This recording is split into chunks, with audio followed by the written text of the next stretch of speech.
Bonjour et bienvenue à tous et à toutes. Mon nom est Émilie Pombriand, je suis la directrice des communications stratégiques à Imagine Canada et je suis ravie de vous souhaiter la bienvenue à notre atelier sur les audits et les groupes de travail sur l'équité. Merci beaucoup d'être des nôtres. Comme je mentionnais plus tôt, là, j'espère que tout le monde va bien. On sait qu'il y a une tempête de verglas qui s'abat en ce moment sur le Québec et une partie de l'Ontario. Alors, en espérant qu'il n'y aura pas de répercussions majeures. Alors, avant de se lancer dans le contenu de l'atelier, nous allons prendre un moment pour reconnaître les terres physiques où nous sommes situés aujourd'hui. À Imagine Canada, notre travail, nos activités, nos opérations, notre équipe et notre réseau dépendent des territoires, des nations qui nous offrent un espace physique, des moyens de subsistance, une sécurité, une communauté pour s'établir, travailler et s'épanouir. Notre siège social, où je me trouve en ce moment, est situé sur les territoires de nombreuses nations, notamment les Mississauga de Crédit, les Anishinaabe, les Haudenosaunee et les Wendat. Ces terres sont toujours aujourd'hui le foyer de nombreux peuples, des Premières Nations, des Inuits et des Métis. Nous reconnaissons que nous pouvons vivre et travailler sur ces terres aujourd'hui en raison des politiques d'expulsion et d'assimilation des peuples autochtones. Ces politiques ont causé de nombreux préjudices qui ont encore aujourd'hui des répercussions dans les communautés autochtones. Nous nous engageons à amplifier les voix des peuples autochtones et à lutter contre les mouvements de suprématie blanche et de colonialisme qui se manifestent chaque jour dans le secteur à but non lucratif. Puisque nous nous joignons tous à distance, si vous le désirez être à l'aise de le faire, nous vous invitons à partager dans la boîte de clavardage les territoires depuis lesquels vous vous joignez à nous aujourd'hui. Je vous invite aussi à prendre un court instant pour réfléchir aux territoires sur lesquels nous sommes chacun situés, les terres sur lesquelles nous vivons, travaillons et qui nous permettent de nous réunir en tant que communauté virtuelle aujourd'hui.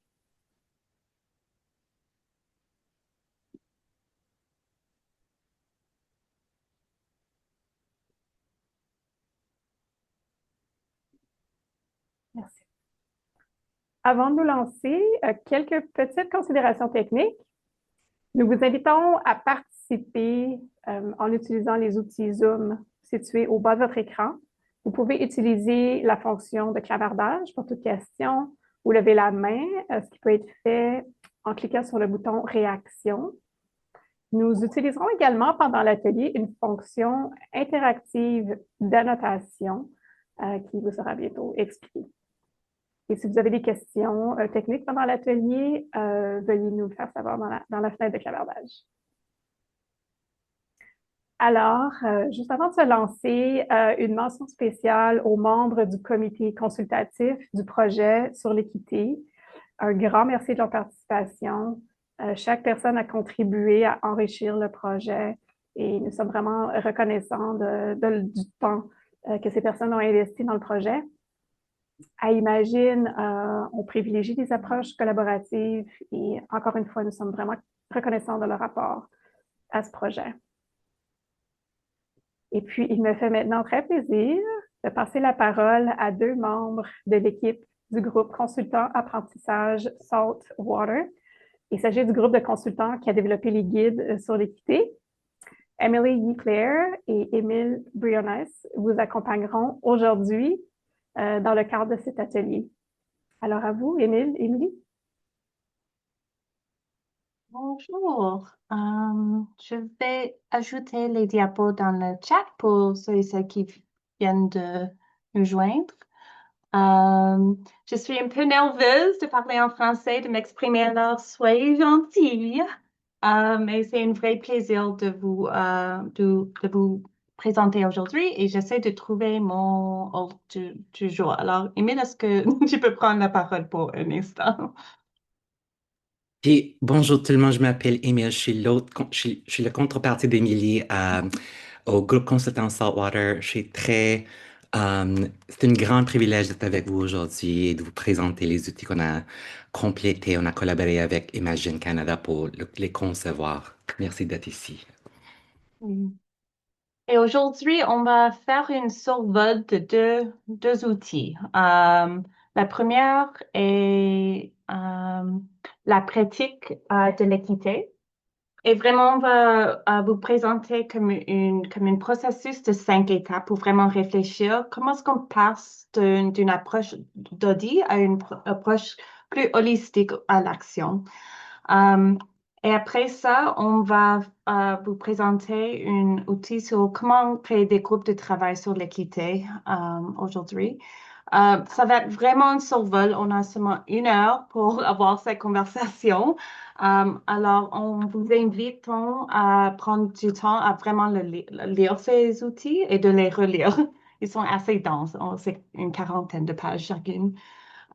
Et on a seulement vraiment 2 moments très courts pour aborder des questions. Mais si on a assez de temps, on va vous inviter de contribuer aussi. D'accord?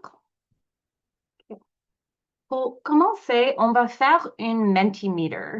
Est-ce que vous connaissez une Mentimeter? Je vais mettre le lien dans le chat si ça aide, ou sinon vous pouvez utiliser votre téléphone ici.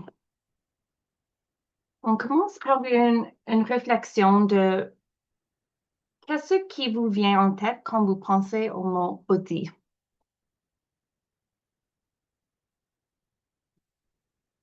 Vous pouvez voir.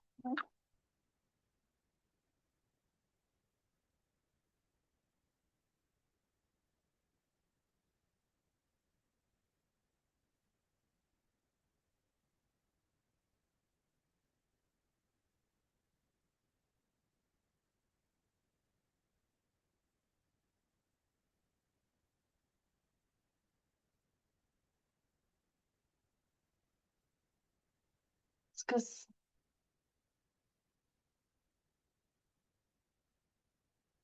hmm, il n'y a pas de réponse? Ah, voilà, il y a des réponses.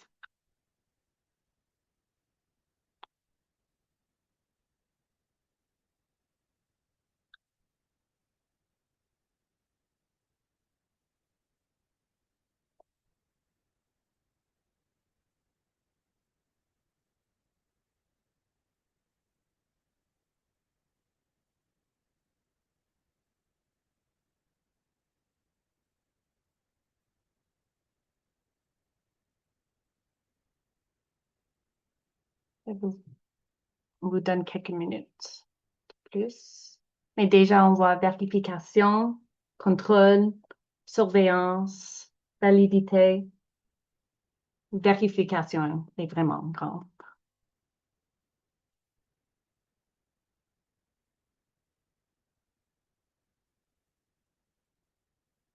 Euh, hmm, OK. On va aller à la prochaine question. Qu'est-ce qui vous vient en tête quand vous pensez pratique? Alors, analyse profonde 360 degrés, analyse, processus, responsabilité, transparence, adaptabilité. OK, merci pour ça. Alors, aujourd'hui, le processus qu'on vous invite est de vraiment changer d'une approche d'audit à une approche plutôt en termes de pratique. Alors, souvent quand on pense aux audits, c'est plutôt linéaire, c'est une liste de vérification.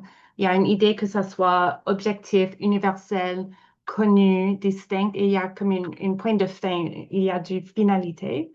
Par contre, on vous invite à voir le travail d'équité d'une manière circulaire, adaptive, relationnelle, contextuelle, émergent et évolutif.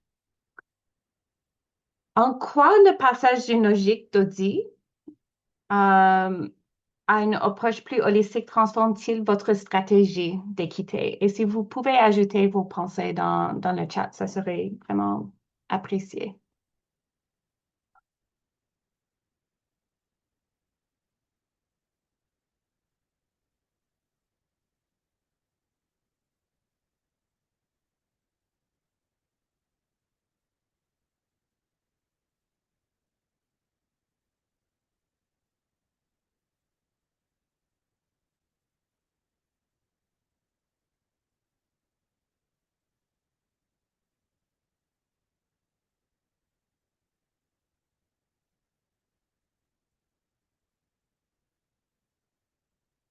C'est plus proche de la réalité de mon organisme, proche du terrain. Oui, oui, oui, c'est ça. Moins rigide, droit à l'erreur et à l'adaptation, oui, oui. Et de Janie, sortir d'une cadre traditionnelle et permettre l'agilité, c'est plus proche des réalités et permet d'adapter aux besoins et réalités de nos communautés. Alors, le mot réalité euh, est constant à chaque réponse. Alors, merci. Alors, ce qu'on vous présente est... Est-ce que vous pouvez voir mon écran? Je vais partager encore.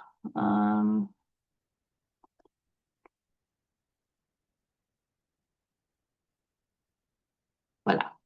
Alors, ce qu'on vous présente est plutôt qu'un modèle rigide ou un plan linéaire. On vous présente une approche en 5 étapes. Et chaque étape est comme représentée par une question clé. Et pour nous, c'est vraiment un modèle circulaire pour passer de l'audit à l'action.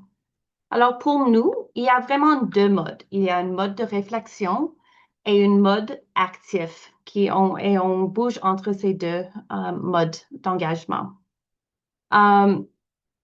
Pour nous, ça commence avec la question, pourquoi l'équité? Pourquoi est-ce que ça vaut la peine de penser de ces sujets?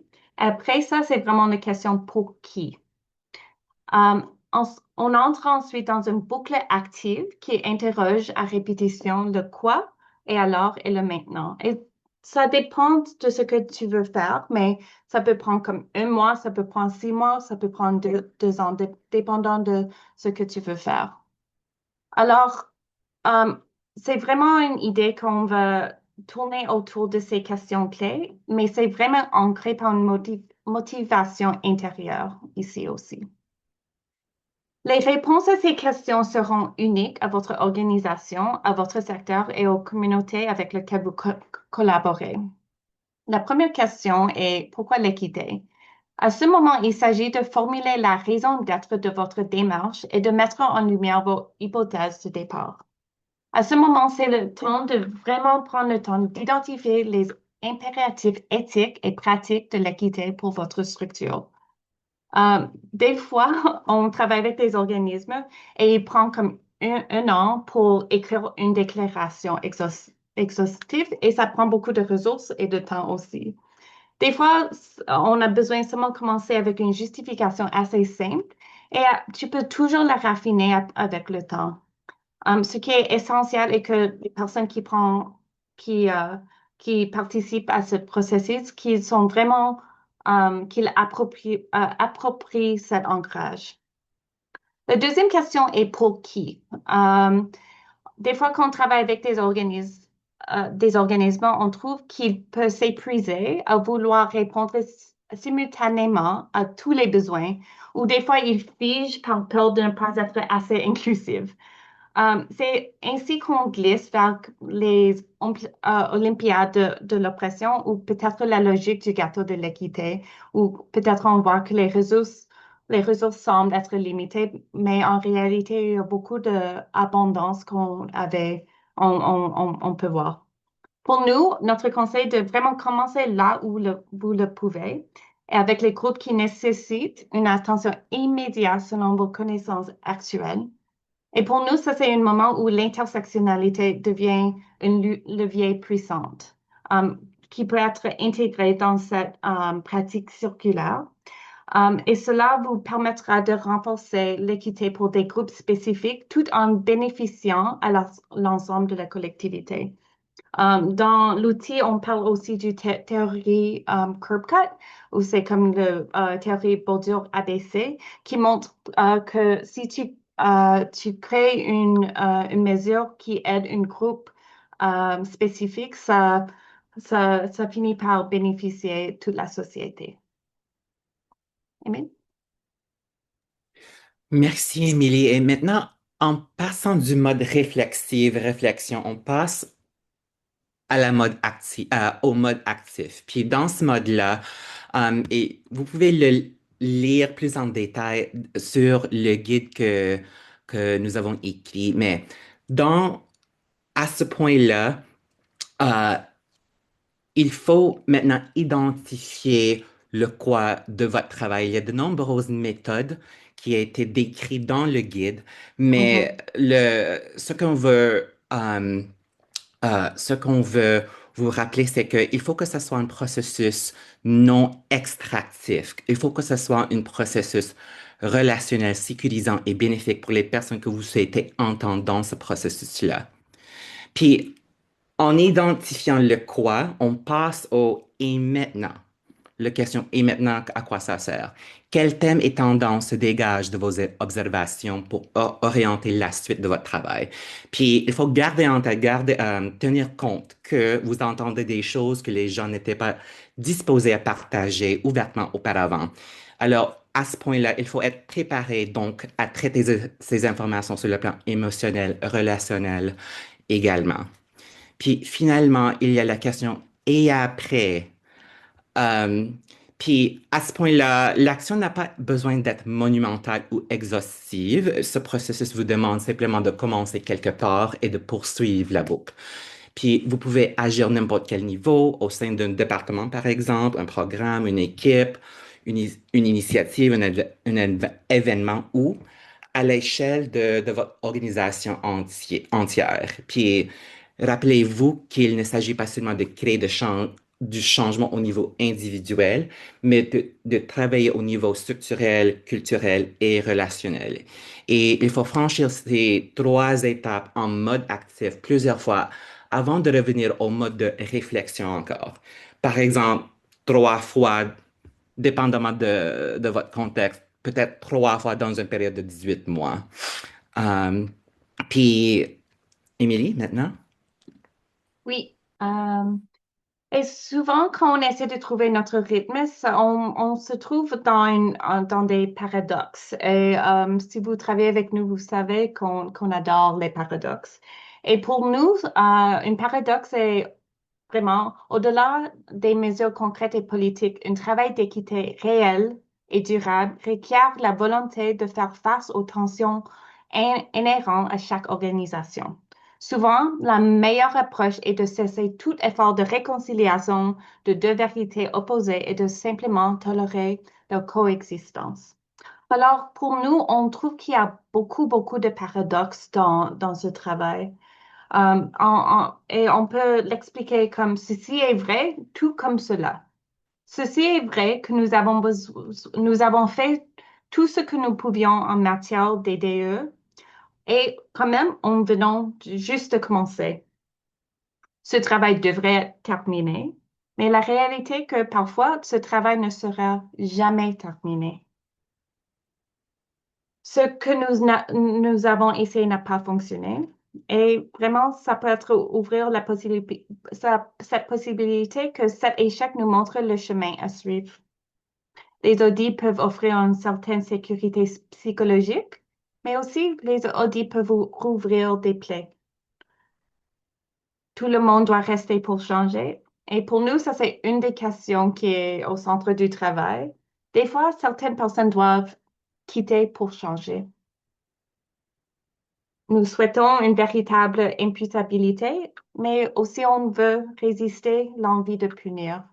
Alors, on doit comme danser entre ces complexités. Maintenant, on avait reçu quelques questions durant le formulaire enregistrement.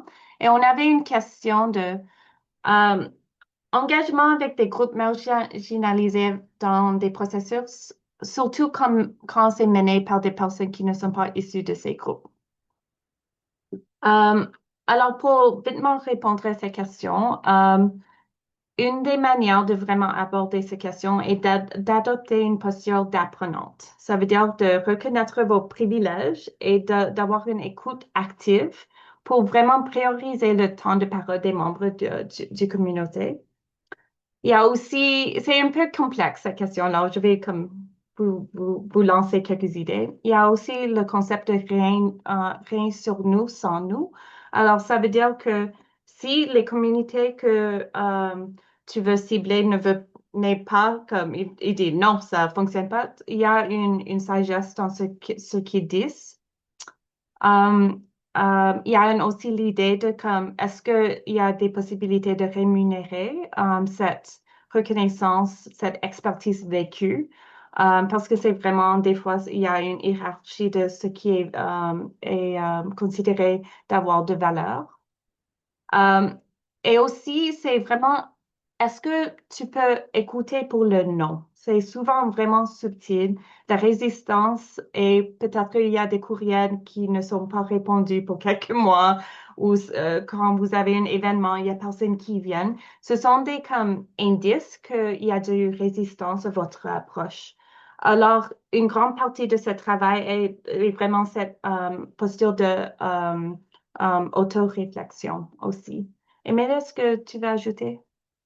Oui, merci, Émilie. Et en fait, il y a plusieurs personnes qui ont posé cette question. Mhm, Et ça dépend vraiment de votre contexte actuel et votre identité personnelle aussi, comme mon engagement avec des personnes, par exemple, issues de l'immigration, comme personne qui est issue de l'immigration, ça a c'est différent que si je suis pas issu de l'immigration, par exemple.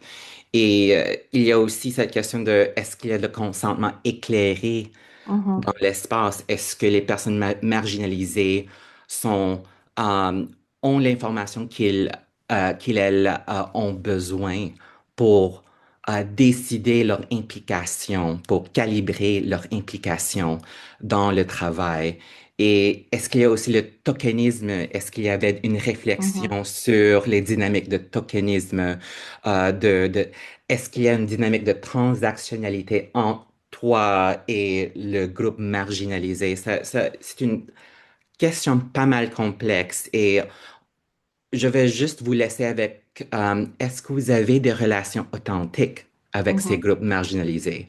Est-ce que c'est une relation qui était ancrée dans quelque chose qui est authentique, dans quelque chose qui est plus méta que ce processus d'équité, diversité, inclusion? Il faut que ce soit une relation qui est plus grand que cela. Oui, parfait. Si vous avez des questions, vous pouvez les mettre dans le chat aussi.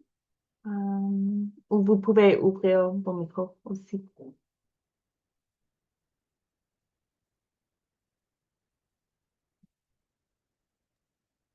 Sinon, ça se peut qu'on va avoir un peu de temps à la fin, vers la fin, Ouais. non, pas à la fin, vers la fin de la séance.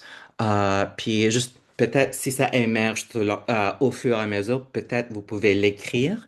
Puis on va essayer d'avoir un moment à la fin pour des questions.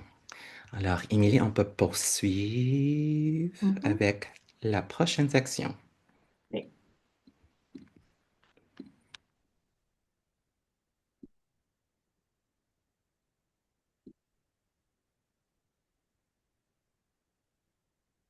Ah, merci. Et merci, Émilie, d'avoir présenté le premier outil. Maintenant, on passe au deuxième, qui est l'outil sur les groupes de travail sur l'équité. Alors, un peu de contexte.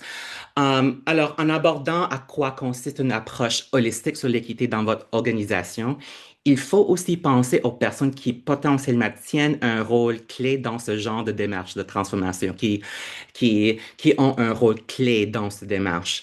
Et habituellement, c'est un groupe de travail sur l'équité ou une comité ad hoc, un comité un sous-comité. Et selon la recherche menée par Imagine Canada, les organisations dotées de groupes de travail sur l'équité ont nettement tendance à mener davantage d'activités liées à l'équité. Et nous avons conçu cet outil pour soutenir les organisations de mieux ressourcer, soutenir, nourrir ces groupes de travail, ou si votre organisation n'a pas encore formé un tel comité, le document vous donne des outils pour amorcer le travail. Il y a plusieurs manières à commencer ce travail. Le guide vous décrit plusieurs exemples pour le faire. Prochaine diapo, s'il vous plaît. Euh, et on l'a déjà dit, il y a plusieurs sections dans le guide qu'on a conçu, mais on va nous allons juste explorer quelques questions clés qu'on explore euh, dans l'outil. La première question, c'est que c'est quoi le rôle de votre groupe de travail sur l'équité? Et on trouve qu'il y a beaucoup de comités qui n'ont pas une réponse claire, aiguisée à cette question. Et ici, nous avons dressé une liste des rôles qu'un comité d'équité peut jouer dans une organisation. Premièrement, est-ce que vous avez une rôle d'évaluation? Alors, est-ce que vous faites les suivis sur le progrès ou les progrès de votre organisation sur des questions d'équité, diversité et inclusion? Est-ce que le comité, le groupe de travail a un rôle de survol et centralisation? Alors, est-ce que le groupe agit comme un lieu de rassemblement pour des différentes initiatives? Est-ce que c'est votre rôle d'éliminer les silos dans le travail? Ensuite, est-ce que vous fournissez du conseil au leadership, du coaching au leadership? Est-ce que vous accompagnez les personnes qui ont des rôles de décision dans votre organisation? Est-ce que votre groupe a un rôle stratégique? Alors, est-ce que c'est vous qui définissez la vision sur le DI? Et est-ce que c'est vous qui ciblez les objectifs spécifiques du travail? Ou est-ce que vous avez un rôle de gouvernance, de stewardship? Alors, c'est vous qui faites le troubleshooting, la gestion des risques, soulever les préoccupations, les anxiétés dans l'organisation? Ou est-ce que c'est vous qui faites la mise en œuvre, the implementation? Est-ce que c'est vous qui prenez les décisions et c'est vous qui aide les idées de passer du théorie, des discussions vers l'action. Et c'est sûr que le comité que vous avez ont plusieurs rôles, mais le point que nous voulons faire, c'est qu'il faut vraiment juste les clarifier avec l'organisation. Prochaine diapo, s'il te plaît, Emily. Oui, et il n'y a pas un rôle euh, spécifique qu'il faut jouer dans une organisation. C'est vraiment, c'est quoi le rôle qui est le plus résonant avec le contexte de votre organisation? Est-ce que c'est le rôle le plus nécessaire euh, dans ce moment-là dans votre organisation? Et est-ce que vous gérez les attentes autour de ces rôles? Et est-ce que vous communiquez ces rôles? Ou est-ce que vous communiquez quand le rôle change, par exemple, dans votre organisation? Et aussi, il faut vraiment faire du travail à continu pour bien clarifier la place de votre groupe de travail dans l'organisation au sein de votre comité. Prochaine diapo. Et nous vous présentons aussi une autre question, un paradoxe très, très commun que nous avons témoigné parmi le secteur communautaire, secteur OBNL ici au Canada, Québec. Il y a euh, euh, il y a ce point-là où on croit que le travail concerne tout le monde, que toutes ces expériences sont liées entre elles, que l'oppression des personnes racisées, personnes autochtones, personnes bispirituelles, LGBTQ+, personnes handicapées, etc., etc., que toutes ces expériences sont liées, qu'ils sont interconnectés et il faut engager dans toutes ces questions pour réussir à éliminer la discrimination, l'oppression systémique. Mais il y a aussi cet aspect où peut-être il y a des moments où on pense que le travail doit cibler des groupes spécifiques, que le travail en faveur de l'équité nécessite de se concentrer sur des groupes spécifiques des fois. Par exemple, je pense à l'année 2020 où le meurtre de George Floyd s'est passé et juste après ça, il y a aussi le meurtre de Joyce Echaquan. Et pendant ce temps-là, surtout dans le contexte québécois, il y avait ces deux événements très, très importants qui a vraiment façonné la discussion dans le secteur et il y avait un sens d'urgence derrière ces enjeux. Et pour nous, c'est vraiment, il n'y a pas une bonne réponse et il faut que votre organisation apprécie que ce travail n'est pas linéaire. Il faut qu'on soit pas réactif, mais responsive à ce qui se passe dans l'écosystème général de la société. Prochaine diapo, Émilie. Le prochain enjeu qu'on veut vous présenter, c'est quoi la condition de la collaboration au sein du groupe de travail? C'est quoi l'état des relations interpersonnelles et c'est quoi le niveau de collaboration que vous cultivez au sein de votre groupe? Next slide, please, Emily. Et ici, nous vous offrons quelques pistes de solutions, quelques rappels. Sûrement, il faut favoriser la confiance et la sécurité psychologique dans votre groupe. Et nous vous encourageons aussi d'établir des normes de collaboration, de peut-être co-créer une entente de collaboration dans votre groupe et de pratiquer, de reconnaître ce qui se passe et de ne rester pas dans les non-dits, de pratiquer cette compétence de nommer des choses. C'est vraiment une grande compétence qu'il faut cultiver dans ce travail-là. Et aussi l'écoute en profondeur, pas juste l'écoute active. I know we love active listening. Very good. Mais il y a aussi l'écoute en profondeur. Qu'est-ce qu'on dit? Qu'est-ce qu'on fait? Et c'est quoi? Quelles sont les subtilités? Qu'est-ce qui se passe avec la personne? Mais aussi qu'est-ce qui se passe autour de la personne? L'écoute en profondeur. Et sûrement, il faut accueillir, bienvenir les désaccords, les dissonances qui existent parmi vous pour bien aborder des problèmes, des enjeux très, très complexes, émotionnels et chargés. Et nous vous invitons aussi de penser ou considérer cette compétence de prendre le recul, puis de laisser les autres de prendre la parole, mais aussi de savoir comment ou quand prendre plus d'espace. Est-ce que c'est le moment aussi de prendre plus de l'espace, d'utiliser mes privilèges et mes compétences comme levier pour des personnes qui sont moins vues, moins visibles? Alors, c'est pas. Il y a aussi cet enjeu, surtout avec des personnes privilégiées, qu'il y a cette crainte de «Ah, je peux pas trop parler, prendre trop d'espace», mais sûrement il faut prendre d'espace, il faut utiliser les ressources internes que vous avez pour soutenir une démarche de transformation. Prochaine slide, s'il vous plaît. Et nous vous présentons aussi un autre paradoxe qu'on rencontre beaucoup dans ce contexte.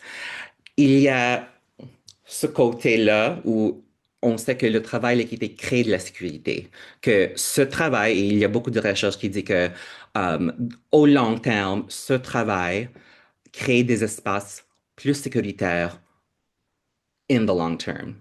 Mais l'autre côté de la médaille, c'est que ce travail sur l'équité cause de la douleur, ça soulève la douleur, des plaies. Et sûrement, c'est difficile à prévenir le tort dans ce travail. Et il y a beaucoup de risques, surtout pour des personnes marginalisées dans ce travail, qu'il y a un risque à prendre quand on veut transformer une organisation qui lutte contre l'oppression systémique. Et pour nous, c'est pas une raison de ne pas faire le travail, mais est-ce qu'on cultive une culture de bienveillance, d'entraide, de care, d'empathie dans ce travail? Est-ce qu'on pratique aftercare? Est-ce qu'on pratique l'interdépendance dans nos collaborations? Et sûrement, ce travail, surtout quand c'est du travail qui veut avoir beaucoup d'impact, il y a beaucoup de risques menés par cette intention. Prochaine diapo. Et on a d'autres rappels ici. Il faut vraiment avancer à la vitesse de la confiance dans ce travail, que des fois, il y a cette sens d'urgence à cause de ce qu'on témoigne dans la société, dans nos organisations, dans le milieu de travail, qu'il faut vraiment être accordé avec ce qui se passe au niveau relationnel dans votre comité et dans votre organisation. Puis des fois, peut-être on se sent figé, coincé, et dans ce travail, on oublie souvent d'aller là où l'on se sent vivant. Puis, we stay where it's not alive. Oh. Um, et des fois aussi, on oublie de célébrer, to celebrate les succès, les réussites de votre groupe. Et chaque fois, quand on travaille avec une comité qui a beaucoup de difficultés d'avancer leurs travaux, le comité oublie qu'il y a des réussites, il y a des succès qui se sont passés tout au long de l'année. Alors, il faut vraiment visibiliser quand il y avait quelque chose qui a bougé à cause de votre groupe, malgré la portée du travail, even if it's really small, right? Et aussi, quand vous êtes figé, quand vous êtes coincé, des fois de revenir à votre pourquoi, vos objectifs, et de vous rappeler c'est quoi votre rôle dans l'écosystème et est-ce qu'on prend trop sur nos épaules en ce moment? Et des fois, peut-être vous vous sentez très, très chargé, très, très overwhelmé par la situation. Et nous vous invitons aussi d'identifier quelque chose, une seule chose, et de la faire très, très bien au lieu d'essayer de tout faire. Et peut-être c'est aussi le temps de réduire la portée de vos initiatives. To start smaller, to scale back. Emily, euh, s'il te plaît, prochaine Oui. diapo. On a une question dans le chat. Peut-être qu'on peut la répondre et après on peut continuer. Je crois qu'on a assez de temps. Merlin a demandé, est-ce que vous avez des astuces pratiques pour avancer à la vitesse de la confiance? La télépathie. Just kidding. Oh, merci pour cette belle question, Merlin. Euh, Peut-être je vais t'offrir une question à réfléchir, rhétorique, une question rhétorique. C'est juste, euh, pense à un moment dans ta vie où tu te sens préoccupé, bloqué, figé. Et pensez à ça et pensez à ce moment-là, qu'est-ce que tu as besoin pour défiger? What would you do to unfreeze yourself, right? Et peut-être poser les mêmes questions avec les personnes que tu vois qui sont pas, qui sont un peu préoccupées, figées, hésitantes, right? Qui tiennent beaucoup d'hésitation dans leurs actions. Um, des fois, ça crée une connexion, une vulnérabilité mutuelle parmi le groupe. Et c'est ça que, I think that's actually the deeper point, right? Comment est-ce qu'on cultive la vulnérabilité mutuelle dans un groupe? Et c'est ça qu'on peut identifier. OK, est-ce qu'on est tous en accord? Est-ce qu'il y a consensus dans le groupe? Est-ce qu'on est capable de dire, moi, j'ai des hésitations, moi, j'ai des craintes. Mhm. Et c'est une muscle qu'il faut renforcer tout au long de votre collaboration. Oui, Puis, est-ce que je peux répondre à ça? oui. Oui, mais merci pour la réponse. Puis je pense que, tu sais, des fois, c'est comme, euh, ouais, de vraiment juste de faire juste ask around, de voir, tu sais, où est-ce qu'on en est, est-ce que ça va trop vite, est-ce que vous avez besoin que je répète? Mhm. OK. Fait que de vraiment de... OK, ben, c'est super. J'apprécie la réponse. Merci. Et j'apprécie aussi que des fois, de poser la question, c'est vulnérable. Ça requiert un peu le courage pour poser la question. Moi, comme personne je sais que je suis racisée, je suis queer, je suis trans, blablabla, bla, bla, bla, mais je tiens pas toutes les identités marginalisées. Et moi, des fois, je me sens qu'il faut me minimiser dans les espaces. Mais des fois, il faut vraiment comme prendre le risque et poser la question et risquer, OK, I'm gonna connect. Je vais faire le choix d'être connecté avec les autres, avec l'autrui. So, yeah. Mhm. Oui, puis je pense que c'est ça, c'est de s'ouvrir la porte à la vulnérabilité, avoir des Mhm. discussions qui sont à la fois vraiment pas confortables, mais qui sont aussi essentielles, comme vous dites, pour pouvoir sortir d'un cycle. Euh, ouais, en tout cas, merci pour la... Merci pour la belle question, Merlin. Emily. Oui, ok. D'accord. La prochaine section qu'on va voir, pardon, des fois c'est difficile à partager l'écran quand j'anime, mais j'adore le faire quand même parce que j'aime le contrôle des fois. D'accord. La prochaine section est comment garder le cap vers le point. Euh, alors, le monde maintenant est un peu chaotique.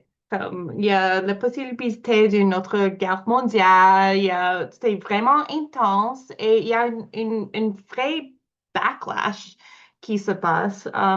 Et pour beaucoup de ceux qui sont consacrent à la promotion de la justice sociale, l'équité, à la création d'une société plus équitable, on est dans des situations assez difficiles et assez comme stressantes. Il y a une opposition croissante au travail sur l'équité, la diversité et l'inclusion. Et parmi de nombreux changements préoccupants dans la société en général, au niveau gouvernemental, sociétal, partout au monde. Et la réalité est que ce climat politique présente de réels défis et ça peut être vraiment démotivant aussi. Et aussi, si on vient des communautés marginalisées, on peut vivre l'oppression, on peut vivre du harm pour être racisé, queer, toutes ces identités aussi. Alors, on n'a pas une solution, mais on a reçu une question d'une participante qui a dit, qu'est-ce qu'on peut faire quand on est figé, bloqué? Comment aller au-delà des formations et des plans d'action afin de soutenir l'élan et d'ancrer ces conversations dans la pratique quotidienne et l'engagement en continu? Alors, je crois que Émile a vraiment parlé de quelques pratiques qui nous permettent de passer à travers le sentiment d'être figé et bloqué. Mais on voulait vous présenter aussi quelques autres idées. Souvent, quand on est coincé, on est figé, on dev- notre tolérance à prendre des risques est beaucoup plus petite. Alors souvent, on trouve quand on est figé, on trouve des solutions plutôt superficielles ou limitées. On a crainte de causer du tort et de la douleur. Et souvent, je trouve pour moi-même, je manque de la réflexivité et un esprit d'ouverture. Je suis comme, ah, je dois me protéger. Et c'est vraiment, vraiment difficile quand ceci se passe. Mais dans notre approche, on trouve qu'il y a une sagesse dans cette manifestation de ton résistance. Pour nous, c'était un moment comment est-ce qu'on dit, dig in, de vraiment creuser, de le comprendre. C'est quoi la résistance? Qu'est-ce qu'on peut faire pour peut être gentil avec la résistance qu'on vit nous-mêmes? Et préparez-vous de vraiment faire des erreurs, des fautes, tout ça. Et vraiment, ça vient de comment est-ce qu'on peut révisiter notre raison d'être, le pourquoi. Pourquoi est-ce qu'on fait ce travail au cœur de notre travail? Le pourquoi de l'équité. Euh, Il y a autre pratique qu'on peut faire, assez simple. C'est sûr qu'il y a une complexité, c'est sûr qu'on ne devrait pas prendre. OK, on a cette liste, on va remercier les individus, mais on va quand même vous présenter quelques idées. Pour nous, il y a aussi la valeur de cette réflexion et de l'évaluation. Comment est-ce qu'on peut remercier les individus qui ont participé à ce travail difficile et de les remercier d'une manière vraiment authentique, réelle et profonde. Euh, Ça prend du temps pour vraiment remercier des personnes. Euh, une autre chose que vous pouvez faire est de documenter, de souligner, de mettre en lumière vos réalisations et vos réussites. Et j'ajouterai vos échecs aussi. De mettre en évidence des difficultés, des problèmes et d'en apprendre. D'encourager l'imputabilité parmi les membres, le comité, l'organisation, d'entendre et d'inviter des nouvelles voix et de témoigner un chemin parcouru du groupe et de développer une perspective plus macro. Souvent, on pense seulement aux tâches qu'on doit faire, mais des fois, il y a un moment, est-ce qu'on peut prendre une pas à l'arrière pour voir qu'est-ce qui se passe, qu'est-ce qu'on manque? C'est comment est-ce que toutes ces pratiques sont liées au système de l'organisme et du système plus grand dans la société aussi. Émile, est-ce que vous Oui, voulez et ajouter? avant, oui, et avant Mhm. qu'on passe aux questions de vous, il y a une mini-section dans l'outil qu'on a conçu sur les groupes de travail d'équité sur est-ce que c'est le temps de mettre fin à votre groupe de travail? Et c'est pas toujours une, c'est pas parce que vous avez raté ou quelque chose comme ça, mais peut-être vos exercices d'évaluation à révéler que ou mettre en lumière que le travail évolue et peut-être le groupe de travail a évolué hors de sa capacité. Et peut-être c'est le temps d'explorer d'autres structures, d'autres manières de gouverner ce travail dans votre organisation. Alors, c'est vraiment important d'avoir un processus d'évaluation, de réflexion euh, assez régulière dans votre comité pour savoir est-ce que c'est le temps d'évoluer le travail hors de ce groupe de travail. Merci. Alors maintenant, on a une dizaine de minutes pour vos questions et vous pouvez les mettre dans le chat ou vous pouvez euh, euh, allumer votre micro et oui, nous sommes ouvertes à vos questions maintenant.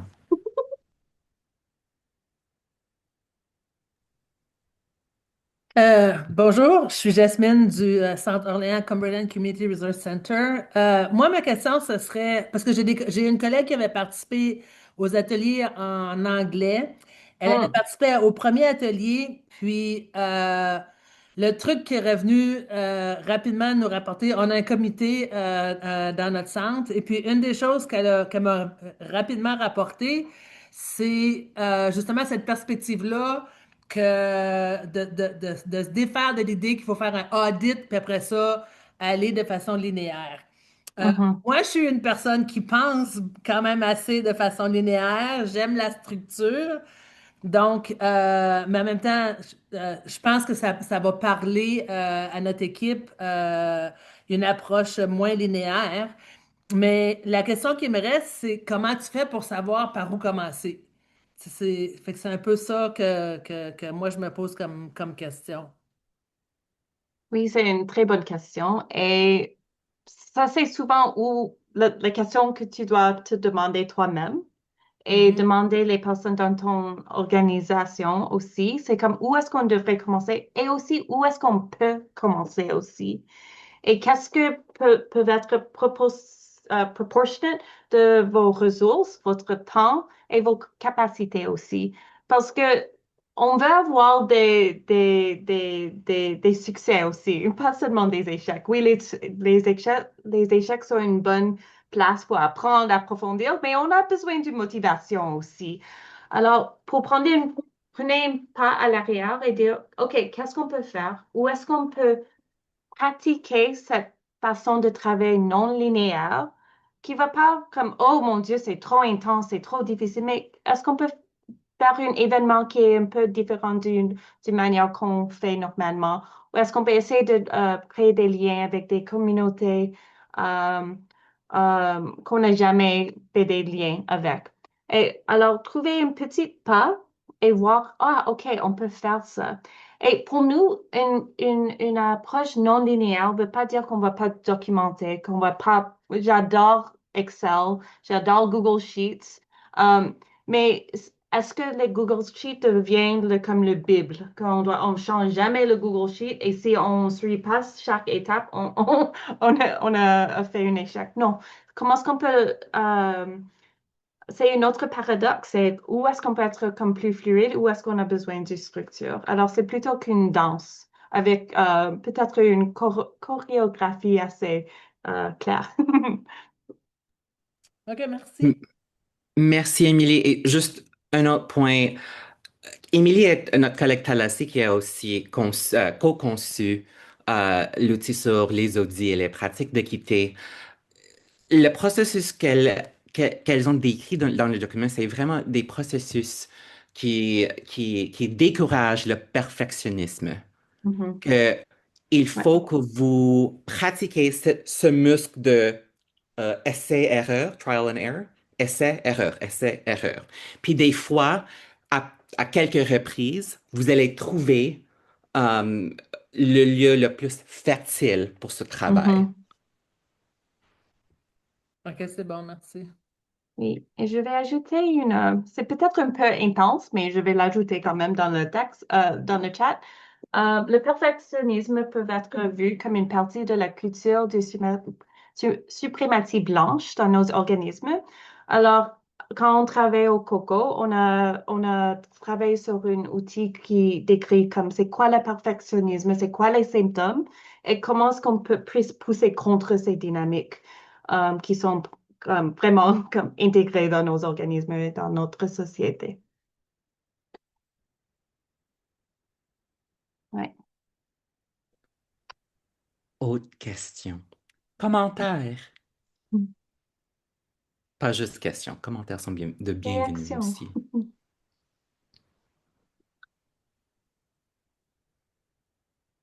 Je m'apporte à une autre question, mais c'est pas nécessairement sur le processus, c'est-tu correct? Oui, oui, oui. Euh, ben, en parlant de suprématie blanche, comment aborder le sujet avec les gens qui n'y croient pas? Hmm. Ah,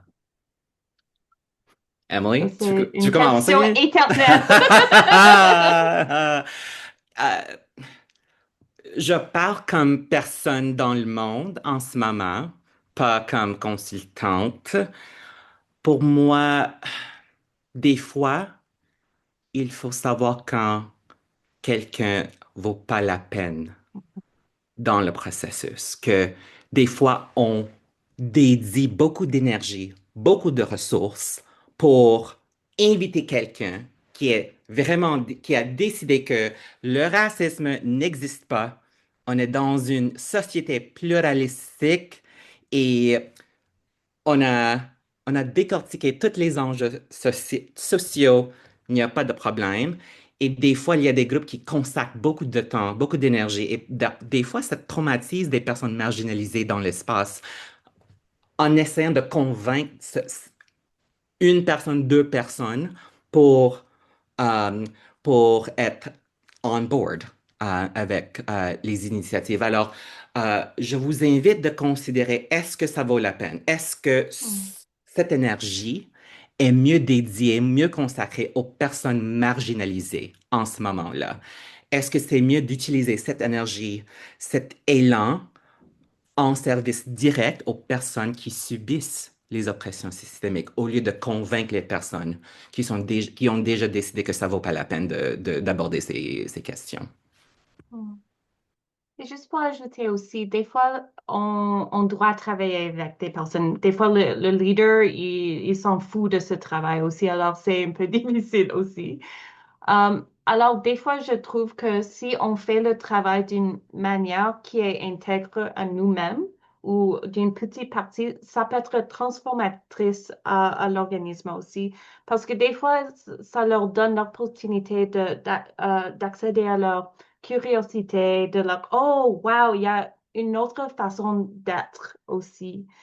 Um, et des fois, on doit voir c'est quoi les politiques de l'organisme. S'il y a beaucoup de harm qui se passe dans l'organisme, des fois, des personnes doivent quitter l'organisme.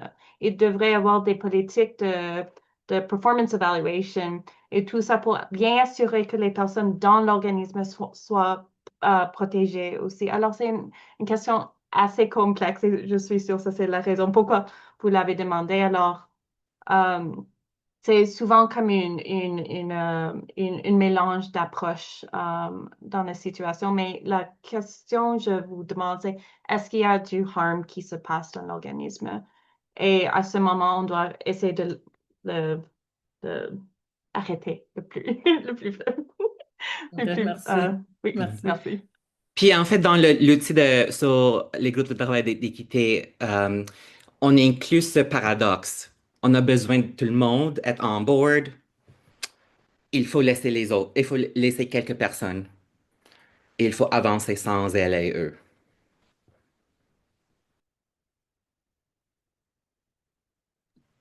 Autre 2 minutes. question ou réflexion? Mhm.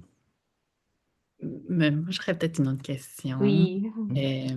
Juste autour, tu sais, de ce travail-là d'équité, Mhm. tu sais, mais vous avez parlé aussi vous venez de parler. Est-ce que je peux vous tutoyer? Oui, Oui, ok, toujours. Je suis anglophone, ça me fait. Émile, tu avais parlé aussi de juste comme de savoir quand pouvoir aussi juste prendre du recul, se sentir que, tu sais, manager nos propres sources. Je me demande dans ce travail-là, tu sais, surtout dans du travail de première ligne, donc un travail d'interaction avec des personnes avec une équipe, par exemple, de quelles sont les façons that we can do harm reduction, quelles sont les façons qu'on peut prendre soin de soi-même, surtout quand ces enjeux-là Mhm. viennent aussi, on fait partie de ces communautés-là.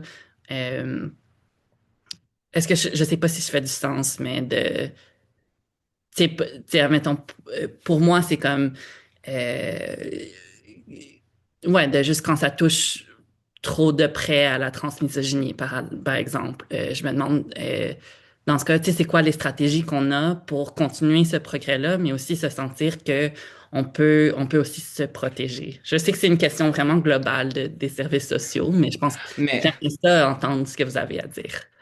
oui, j'ai plusieurs choses à dire, mais on est à temps, Merlin, mais c'est juste, ne vous isolez pas dans ce travail. Je ne sais Ouais. pas que si tout le monde ici fait partie d'une équipe solide, qu'il y a beaucoup de solidarité parmi vous, je ne sais pas. Mais je trouve qu'il y a trop de personnes qui sont isolées dans ce travail-là, Mhm. qui n'ont pas des ressources interpersonnelles pour lutter contre ces dynamiques-là. Puis tu parles des personnes trans, des femmes trans, des personnes that are usually very isolated, right, dans le milieu de travail, dans la société en général. Et je vous invite quand vous voyez quelqu'un qui est isolé dans vos contextes, de prendre le risque de briser cet isolement parce que c'est vraiment difficile de pratiquer l'entraide et la solidarité quand les personnes sont isolées et sont en silo. Right, right.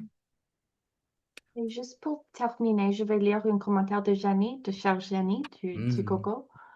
Janie a ajouté, je trouve que cet aspect doit faire partie d'une entente de collaboration qui va justifier des décisions et de choix dans le processus.